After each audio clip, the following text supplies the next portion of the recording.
जी, अस्सलाम वालेकुम। अभी लास्ट लेक्चर में हमने चैट जीपीटी, उसके सिस्टम प्रॉम्प्ट, यूज़र प्रॉम्प्ट को अंडरस्टैंड करना शुरू किया और हमने कहा कि हम बहुत से और पैरामीटर्स फाइन देखेंगे जिनकी फ़ाइन ट्यूनिंग से प्रॉम्प्ट हम अच्छा कर सकते हैं, रिफ़ाइन कर सकते हैं उसको, और उससे चैट जीपीटी से हम या एआई से अपना बड़ा फोकस्ड, क्लियर और एक्यूरेट आंसर ले सकते हैं। जैसा हमें जिस एरिया में हमें इंटरेस्ट है उस एरिया में हम उसका आंसर फाइंड कर सकते हैं। तो लास्ट क्लास में सिस्टम प्रॉम्प्ट और यूज़र प्रॉम्प्ट को थोड़ा सा हमने एक्सप्लेन कर दिया। उसके बाद अब हम देखते हैं कि चैट जीपीटी की एक एप्लीकेशन कैसे बनाई जाती है। तो सबसे पहले जो है हमें देखें, ओपन एआई पे एक अकाउंट आपको बनाना होगा to build ChatGPT application. और अगर हम उसमें जाएंगे, लॉगिन करेंगे, उससे हम फेमिलराइज़ करें अपने आप को, और उसके कुछ सिस्टम है उसमें वो आपसे पूछेगा, बल्कि मैं उसका आपको यूआरएल एड्रेस देता हूँ पहले, कि सबसे पहले हम ओपन एआई अकाउंट खोलेंगे जो जाके openai.com पे, और उसको साइन अप बटन को क्लिक करें। उसका जो है आपका साइन अप करें, वो पूछेगा आपसे कि आप साइन अप विद ईमेल या जीमेल, या आप उससे कोई भी अपना यूज़र मेल दे दें जो भी आपका है, या गूगल अकाउंट के थ्रू वो कहेगा कि कंटिन्यू करना है तो आप उससे कंटिन्यू कर दें।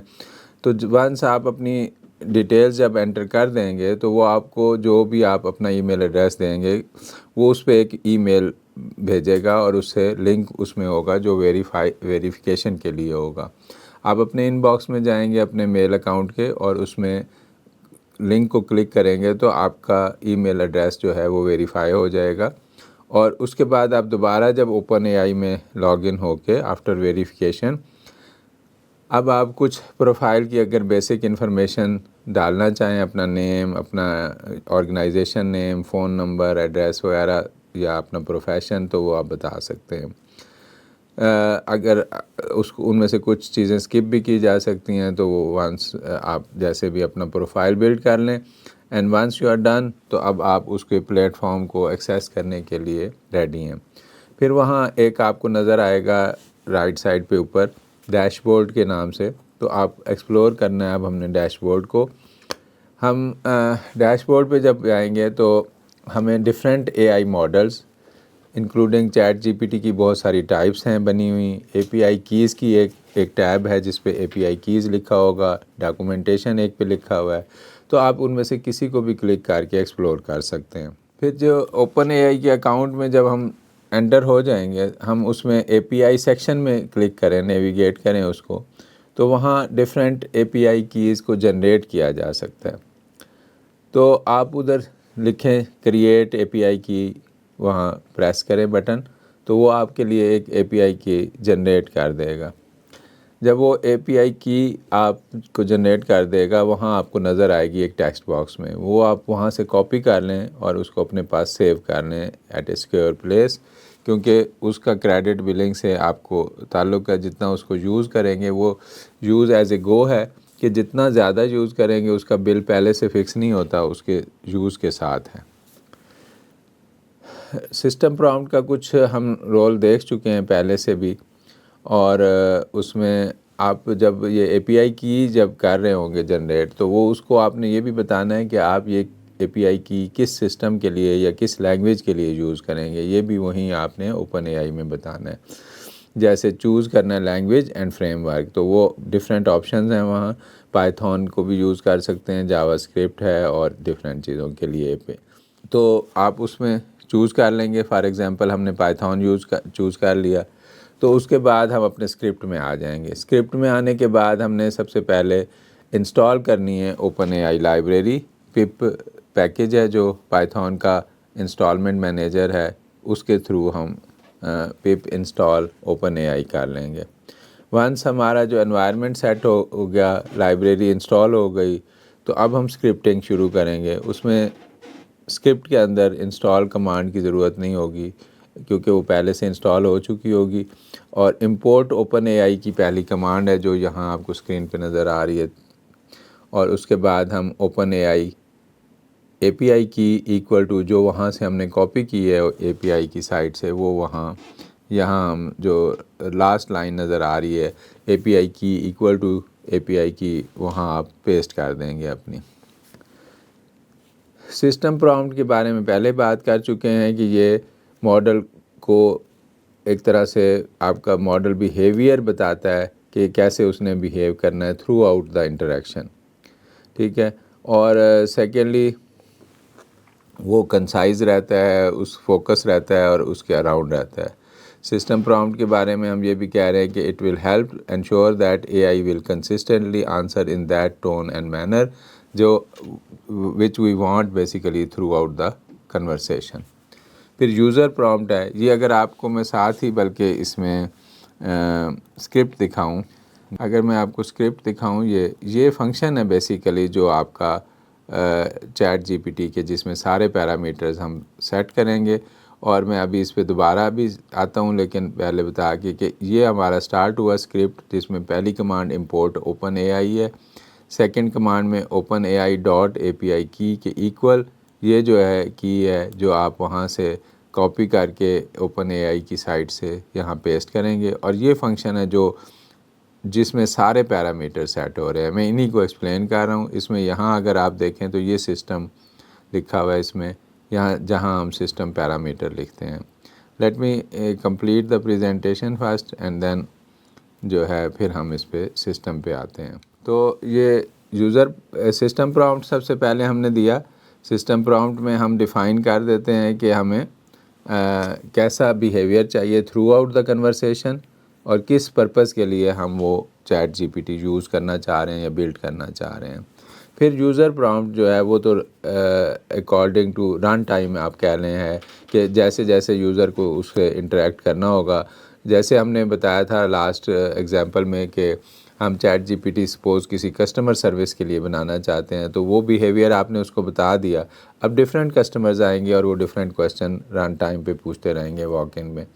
तो after setting a system prompt user can interact with chat GPT, और ये जो है जितना अच्छा होगा उसकी भी हम बात कर चुके हैं कि यूज़र जो प्रॉम्प्ट है वो हम 2-3 स्टेप में अगर इम्प्रूव कर लें और उसको फोकस्ड रखें, उसमें डिटेल्ड बताएं, जिन एरियाज़ ऑफ इंटरेस्ट पे बात करना चाहते हैं आप या जो रिस्पॉन्स चाहते हैं चैट GPT का वो बताएं एरियाज़ ऑफ इंटरेस्ट, और कितना आप लेंथी आंसर चाहते हैं, शॉर्ट आंसर चाहते हैं, ये सारी चीज़ें आप उसको बता सकते हैं। डिफ़िकल्टी लेवल, एक्सप्लेनेशन का डेप्थ लेवल क्या होना चाहिए, वो सब हम फाइन ट्यूनिंग के इसके कुछ पैरामीटर्स होंगे फंक्शन में, अभी आपको नज़र आएंगे स्क्रिप्ट में जाने के बाद। उसमें एक का नाम टेम्परेचर है।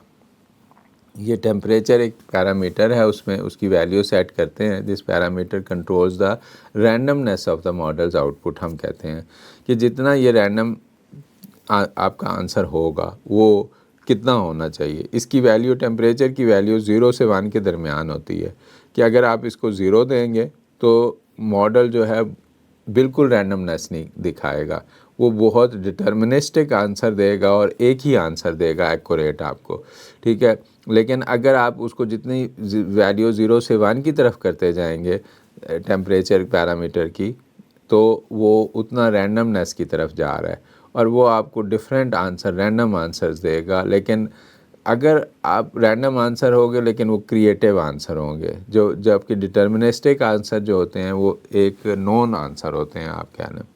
तो इट डिपेंड्स, हमें सिचुएशंस में, किसी सिचुएशन में हमें एक्यूरेट आंसर चाहिए और ऑलरेडी नोन या डिटर्मिनिस्टिक आंसर चाहिए, या किसी में हमें क्रिएशन चाहिए या रैंडमनेस चाहिए, तो फिर हम उसे 1 के क्लोज देंगे। तो ये एक टेम्परेचर पैरामीटर है। फॉर एग्जांपल उसकी मैंने यहाँ वैसे बताया कि 0.2 है तो मोर स्ट्रेट फॉरवर्ड या प्रिडिक्टेबल रिस्पॉन्स होगा। 0.9 है तो 1 के करीब चला गया, रैंडमनेस ज़्यादा हो गई, क्रिएटिविटी ज़्यादा हो गई और पॉसिबिलिटी अनएक्सपेक्टेड आंसर भी देगा वो इस तरह। लेकिन ज़्यादातर जो प्रोग्रामर्स यूज़ कर रहे हैं 0.7 वैल्यू यूज़ करते हैं, बहुत कॉमन है डिफ़ॉल्ट वैल्यू, और वो रैंडमनेस और डिटर्मिनिज़म के दरमियान बैलेंस करता है तकरीबन 0.7, और ये बहुत ज़्यादा यूज़ होती है। टेम्परेचर के बाद नेक्स्ट पैरामीटर है maximum token. Max token is define the maximum number of tokens. तो जो आंसर है वो कितना शॉर्ट होना चाहिए, कितना लॉन्ग होना चाहिए, इसके साथ हम ये सेट करते हैं। जैसे वैल्यू ऑफ 64 यूजुअली यूज़ होती है और वो नॉर्मली कंसाइज आंसर्स के लिए एनफ होती है स्पेस। अगर आपको थोड़ा सा उससे लॉन्ग चाहिए तो आप उसको 128 कर दें, बहुत लेंथी सा आंसर चाहिए तो 256 सेट कर दें इसको मैक्सिमम टोकन को। ये इनकी फ्रीक्वेंट यूज़ वैल्यूज़ हैं जो उसमें 64 बहुत कॉमन यूज़ होती है। अच्छा, फिर टॉप पी एक इसके अंदर पैरामीटर है। टॉप पी न्यूक्लियस सैम्पलिंग भी देखें, इसको लिखा हुआ है मैंने। बेसिकली न्यूक्लियस इस सेंस में कि वो जो आपका टू द पॉइंट आंसर है उसके अराउंड कितना ये रहे टॉप पी में। आपको जितना टॉप पी की वैल्यू चेंज करके आप उसके प्रिसाइज कह लें, आपके उसके क्लोज कितना हो या उसके कितना दूर जाए, यानी उसका आप एरिया कितना ब्रॉड करना चाह रहे हैं। If you set top P to a lower value तो the model consider only the smallest set of top tokens. अगर आपकी उसकी ज़्यादा हाई वैल्यू सेट करेंगे तो वो उसको लार्जर कर देगा सेट को। तो 1 फॉर अनरिस्ट्रिक्टेड आउटपुट हो जाएगी, उसमें आपने बिल्कुल 100% का उसको फ्री हैंड दे दिया कि वो जितना वाइडर करना चाहता है कर ले। तो 0.7 अगेन इसका भी ऑप्टिमल वैल्यू है। इसी तरह कुछ दो और पैरामीटर हैं, frequency penalty and presence penalty. Frequency penalty अगर हम रिड्यूस करते हैं तो रिपीटिंग द सेम लाइंस या वर्ड वो रिपीट नहीं करेगा अपने पूरे आंसर में, चाहे वो लॉन्ग लेंथी आंसर भी हो।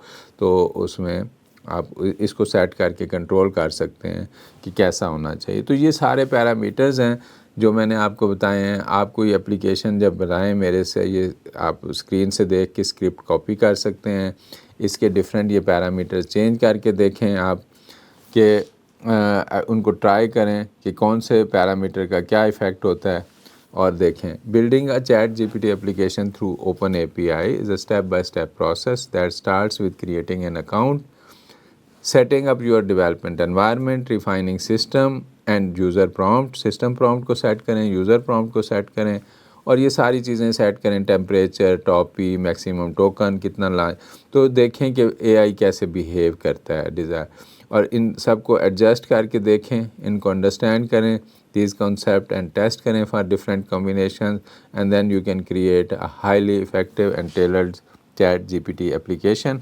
तो मैं इसका आपको स्क्रिप्ट में जाके ये जो जितने मैंने आपको पैरामीटर बताए हैं वहाँ मैं पॉइंट आउट करता हूँ। फर्स्ट ये देखें स्क्रिप्ट है, फर्स्ट लाइन वही import open AI, second line में ओपन एपीआई की सेट करनी है जो आपने ओपन एपीआई की साइट से ली है।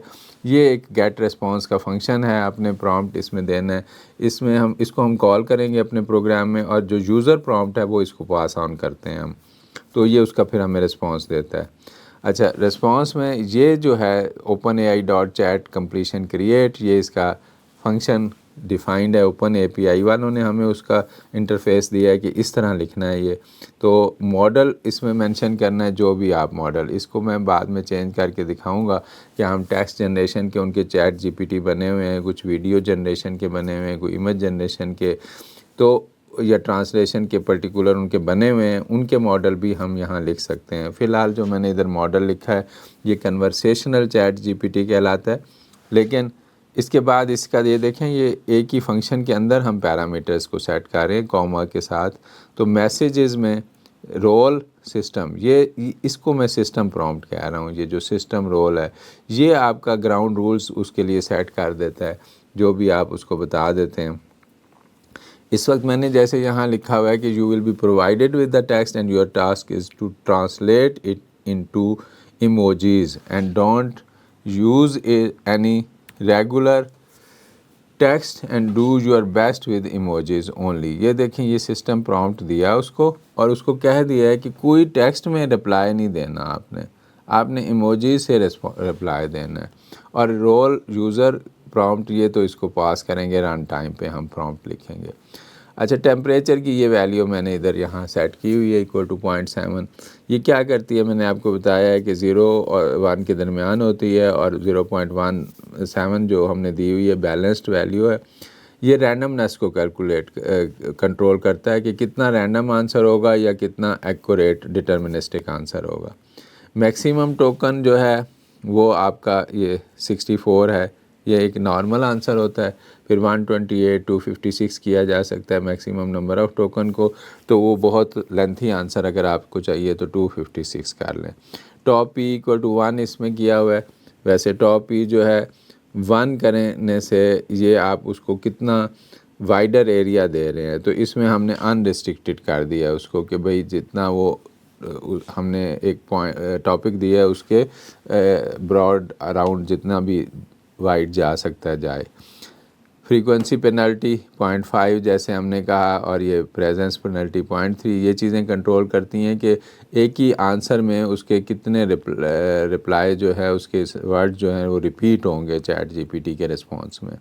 तो ये सारी चीज़ें आप इस तरह कैलकुलेट कर सकते हैं। लेकिन इसमें सबसे ज़्यादा सिस्टम प्रॉम्प्ट का मैंने पिछले लेक्चर में बताया था और यूज़र प्रॉम्प्ट। अब हम इसको रन करते हैं तो देखें फंक्शन ये कॉल होगा,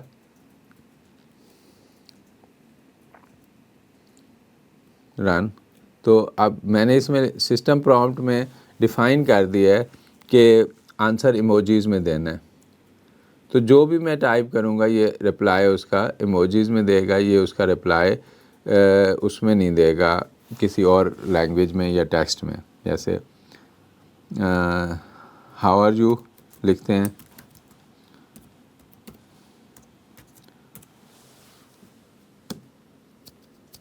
तो देखें ये उसका रिप्लाई है, I am fine basically, and what about you question mark उसने कर दिया कि उसने क्लैपिंग की है कि वो कह रहा है मैं फ़ाइन हूँ, हाउ आर यू।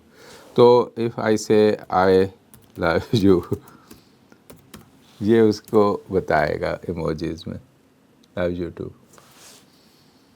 ठीक है दिल।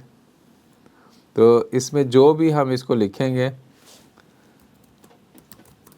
मैं इससे पूछता हूँ कि इसका क्या इमोजी है सैड होने का, तो ये बता रहा है सैड होने का इमोजी। ठीक है, तो ये इमोजीज़ बताएगा क्योंकि इसको बिहेवियर हमने इमोजीज़ का डिफ़ाइन कर दिया है सिस्टम प्रॉम्प्ट के ज़रिए। तो ये what ever I will write, अब देखें कि सेम ही मेरा स्क्रिप्ट होगा सारा का सारा।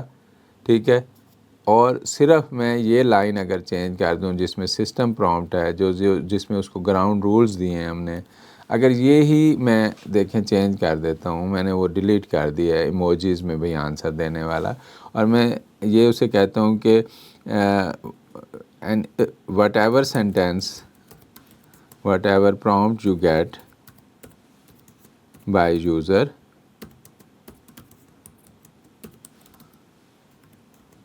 translate it into French। ठीक है, you don't have to answer that sentence या reply that sentence, answer or reply that sentence only translate into French. बस ये मैंने लिख दिया उसको। तो अब मैं उससे जब कोई भी क्वेश्चन करूँगा, इसको रन करते हैं, देखें सिर्फ सिस्टम प्रॉम्प्ट चेंज किया है। अब मैं उसको जो भी लिखूँगा जी, मैं कहता हूँ कि हेलो हाउ आर यू, तो ये मुझे इसका रिप्लाई नहीं देगा। ये मैंने उसे कहा कि रिप्लाई नहीं देना, मैंने उसे कहा कि मुझे उस सेंटेंस की ट्रांसलेशन देनी है फ्रेंच में। तो ये हेलो आर यू, तो ये मुझे उसकी फ्रेंच ट्रांसलेशन दे रहा है। अब bonjour कमेंट का वाक। और फिर अगर मैं इसे थैंक यू की, जैसे आपको पता होगा मोस्टली लोगों को थैंक यू को मर्सी कहते हैं फ्रेंच में, तो ये चाहे उसका मर्सी बता रहा है। ठीक है, तो वेलकम को क्या कहते हैं, व्हाट्स योर नेम, ये फ़िक्रा लिखते हैं। तो ये उसका जो है उसने जो भी उसकी फ्रेंच है वो बता रहा है हमें। तो बेसिकली जैसे ही हम उसको सिस्टम प्रॉम्प्ट देते हैं, ये फिर उससे हट के कुछ नहीं करेगा। सिस्टम प्रॉम्प्ट के अंदर अब आप जो भी प्रॉम्प्ट उसको यूज़र प्रॉम्प्ट दे रहे हैं, जो हम राइट कर रहे हैं साथ साथ, वो यूज़र प्रॉम्प्ट है। लेकिन जो हमने इधर सिस्टम के नाम के साथ ये रोल सिस्टम और एक प्रॉम्प्ट मैंने लिख दिया है, ये वो उसके लिए रूल सेट हो गया है। ठीक है, अब मतलब है अगर मैं कोई भी फ़िक्रा लिखता हूँ तो ये उसकी फ्रेंच ट्रांसलेशन ही करेगा, उसका रिप्लाई उसका देना नहीं है। लेकिन अगर मैं इसको कहता हूँ कि मुझे जो मैं क्वेश्चन करूँगा उसका रिप्लाई देना है आपने, ठीक है, तो फिर ये उसको एनालाइज करके रिप्लाई देगा। मैं कहता हूँ कि जो मैं क्वेश्चन दे रहा हूँ आप उसका मुझे, इवन मैं इसको ये भी कह सकता हूँ कि मुझे उसका लविंगली आंसर दो, तो ये हर दफ़ा मुझे सेंटेंस में लविंग वर्ड्स ऐड करके आंसर देगा। ओबीडेंटली आंसर दो, तो ये उसमें ओबीडेंट किस्म के वर्ड्स के माय लॉर्ड और इस तरह के ये ऐड करके आंसर देगा। तो इस तरह के सिस्टम प्रॉम्प्ट उसके रूल सेट कर देता है, और फिर आप यूज़र प्रॉम्प्ट से जो भी क्वेश्चन पूछेंगे वो भी रिफ़ाइन होना चाहिए ताकि ये आपको प्रॉपर आंसर दे। और बाकी टेम्परेचर और टोकन और टॉपी और फ्रीक्वेंसी पेनल्टी, ये इसके कुछ और पैरामीटर्स हैं जिनके ज़रिए आप उसकी रैंडमनेस, उसका एरिया कितना वाइड हो या नैरो हो answer, number of tokens short हो या लेंथी आंसर हो, कोई वर्ड्स रिपीट अलाउ है या नहीं है, ये चीज़ें आप डिसाइड कर सकते हैं। तो इस पे प्रैक्टिस करें, इस प्रोग्राम को देख लें। मैं एक दफ़ा फिर आपके सामने स्क्रीन पे नज़र आ रहा होगा आपको, ये सारा फंक्शन है इसमें, और नीचे सिर्फ मेन में ये गेट रिस्पांस फंक्शन कॉल हो रहा है, यहाँ ये कॉल हो रहा है, ये देखें, response equal to get response user input, ये आपने देना है यूज़र इनपुट, और बेसिकली वो इनपुट के साथ है आप दे रहे हैं, और जो आप इनपुट देंगे कीबोर्ड पे वो कीबोर्ड यूज़र प्रॉम्प्ट बन के गेट रिस्पांस फंक्शन को कॉल करेगा, और ये गेट रिस्पांस फंक्शन के अंदर बाकी पैरामीटर हैं जो चैट जीपीटी के रिस्पांस को कंट्रोल करते हैं। तो मैंने आपके सामने 2-3 दफ़ा रन किया है इसको, अभी कोई भी चेंज करके आप रन करें, प्रैक्टिस करें, इंशाल्लाह you will learn a lot with this. अभी इसके बाद जो है, मैंने जैसे कि कहा आपको कि चैट जीपीटी के मैं टूल्स एआई के मोस्टली सिखाऊंगा, और जो जितने एरियाज़ हमारे पास हैं वो सब एरियाज़ को मैं कोशिश करूंगा कि टूल्स के ज़रिए आपको सिखाऊं। जैसे ओपन एआई का एक DALL-E के नाम से इमेज जनरेटर है जो इमेजेस को समझता है और बहुत अच्छे तरह से रिफ़ाइन करता है, जैसे हम उसको सेंटेंस बोलें वो उस तरह का इमेज हमें बना के देता है। तो ये उसमें चैट जीपीटी का ये जो इसमें हमने मॉडल यूज़ किया हुआ है यहाँ 4, ये फिर यूज़ नहीं होगा, हम उसको DALL-E यहाँ यूज़ करेंगे मॉडल की जगह, और उसका यूज़ देखेंगे कि कैसे किया जा सकता है इमेज जनरेशन में। और इसी तरह कुछ और हमारे नेचुरल लैंग्वेज प्रोसेसिंग के NLP एरिया है, रीइंफोर्समेंट है, जिसमें हगिंग फेस एक बहुत पॉपुलर टेक्नोलॉजी है आजकल एआई की, जनरेटिव एआई के कुछ सेंटिमेंट एनालिसिस के कुछ हमारे पास प्रोग्राम और टूल्स हैं, और एंटिटी रिकॉग्निशन सिस्टम है हमारे पास, टेक्स्ट समराइज़ करने के लिए कुछ सिस्टम्स हैं, ऑब्जेक्ट रिकॉग्निशन के हैं कि अगर आप जैसे जो फेस रिकॉग्निशन में यूज़ होते हैं, म्यूज़िक जनरेशन टूल्स बने हुए हैं वो मैं आपको दिखा दूंगा, इमेज जनरेशन टूल्स बने हुए हैं। तो ये सारे टूल्स हम कमिंग क्लासेस में इंशाल्लाह देखते हैं। मेरे साथ रहिएगा। Thank you. अल्लाह हाफ़िज़।